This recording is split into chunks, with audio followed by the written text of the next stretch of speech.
liebe Trailerseite-User, ich bin's wieder, Jess. Vor kurzem haben wir Liam Neeson noch im Action-Thriller Non-Stop gesehen, danach im lustigen Western A Million Ways to Die in the West und jetzt kommt schon sein dritter Film dieses Jahr raus, und zwar Ruhet in Frieden oder auf Englisch A Walk Among the Tombstones. Hello Mr. Neeson, nice to meet you. Nice to meet you. Your new movie is based on a book by Lawrence Block and with the same title. The German title is a little different. It is Ruhet in Frieden, which means rest in peace. I What see. do you think fits better? I like rest in peace, actually. Why? It's crisp and it's nice, you know. A Walk Among the Tombstones is kind of long, isn't it? It's kind of a long sentence for a movie. Rest in peace is, yes, I prefer that. I've learned something today. Cool. That's a good title. 1 point for German.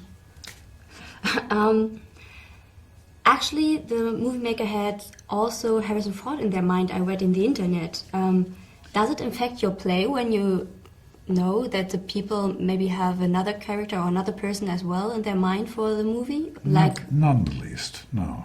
I think the Walk Among the Tombstones, when it was the script was being written, I think Harrison was approached, this was a number of years ago, 10, 12 years ago. And the script went through lots of changes and lots of, 10 years is a long time, and I guess Harrison went off and did other things. And so it eventually came to me, so no, it doesn't affect me at all. For preparation, have you read the books as well? I read some of the books during shooting, but when I was asked to play it, I was very caught up in these Scandinavian noir thrillers by Henning Mankell and Joe Nesbo and people like that. So I continued reading those because they were very close to the kind of Scudder world, I thought.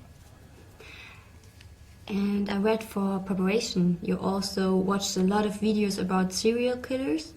Was it mentally hard to get into the movie? Yeah, I had I have a couple of pals in the New York Police Department too, so they were involved. One of them was involved in the search for a couple of serial killers, so he was a great fund of knowledge. And have you the possibility to come down while the shooting, or did you have always the pictures in your mind? Or? Sometimes, yeah, during the working day, you have pictures of some crimes and stuff like that. But no, I find it easy once they say wrap. At the end of the day, I just hang the character up on a coat hanger, as it were. And this is the third movie in the cinema this year from you, and you get more popular with every movie. How did you manage to calm down, to stay down on earth, not getting any airs and graces? How do you know I don't have airs and graces? Oh, which one do you have? I've got lots of them. Tell me. No, I don't. Listen, if I got this success when I was in my 20s, I'm sure it would have gone to my head. And I'd be behaving like Lindsay Lohan or Justin Bieber or something. But I'm over the age of 50, let's put it that way, so it's a lovely, wonderful thing to have happened, and I have a great life. I love making these movies, and but my feet are still very firmly on the ground, I'm pleased to say. So let's talk about your character, Matt. He's afraid of the new technology. How about you? I'm a little scared of it myself, I must admit, certainly in light of these. Every other day we're reading about celebrities being hacked, or firms being hacked, or a business being hacked.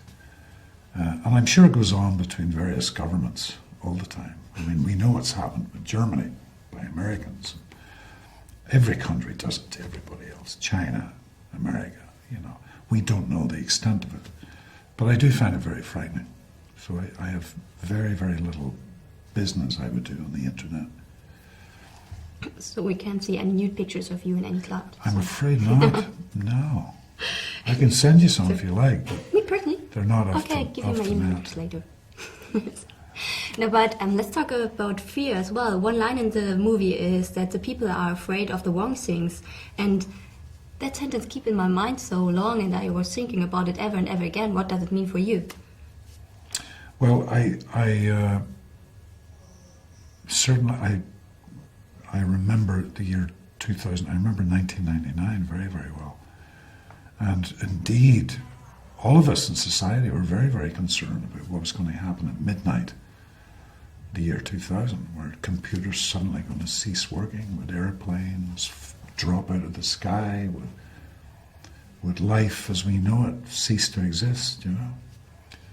And in the midst of that, in our story, that's what Scott Frank found very appealing, was that these killers can operate with absolute impunity, and because everybody's worried about something else, you know, they're not worried about them, so they can operate and do their dastardly deeds, and no one's going to give it any concern. It's a good logo. It's a good catchy phrase, isn't it? It is, yes. Yeah. So, and last question: you played in so many different genres so far.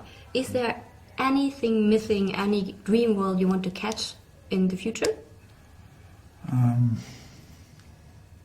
In a different genre?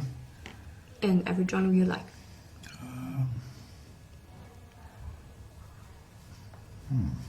Well, I love good writing, no matter what the genre is. That's what really gets me off, is the quality of the writing.